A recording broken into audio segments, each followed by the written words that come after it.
I'd love for, I think, and you're excellent at it. And so like maybe touch on some of the pro tips too on how you make that enrollment meeting memorable and valuable, and anything else that you kind of that comes. Yeah.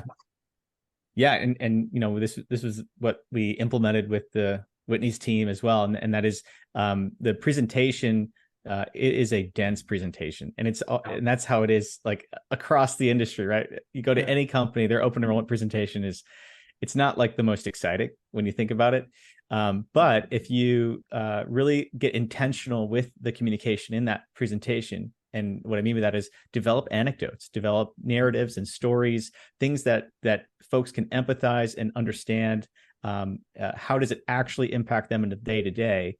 And I often throw humor in and try to make the anecdotes relatable and even funny, just because that's often a way to kind of drive something home in terms of retaining it in your memory and being able to remember this stuff, weeks later when your plan actually goes into effect.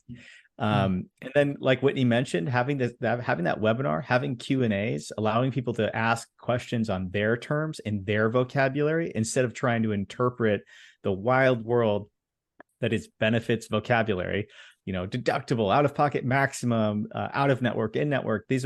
It's almost designed to be arbitrary and vague to those who aren't living in it. And in HR, we live in it, so it doesn't faze us. But for the employees, it's a challenge. So I think those are kind of ways that we can kind of bring that presentation and level it up.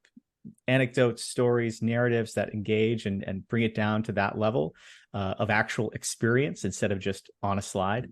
And then also having that forum to have the interaction with the employees and allow the team to be hyped up, like Whitney mentioned.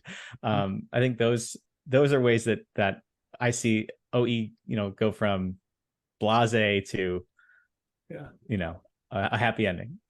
Love that. Ooh, and you brought it up. Go for I it. would add to that, Nick.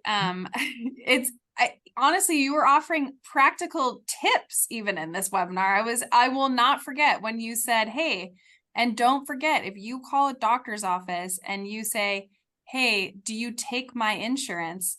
They're always going to say yes, because they're always going to take your insurance. Whether or not it's in network or out of network is the real question. But if you're just saying, do you take my insurance? Of course they do. They're going to let it. And that it was so funny. It stuck with me because that's such a common thing that you would say. You would call a doctor and say, oh, do you take my insurance? But it's, oh no, is the insurance that I have within your network? Because that's going to be a huge cost difference at the end if it's in network versus out of network. And that was such a good tip that I learned when you were giving that webinar. I was like, oh, great one.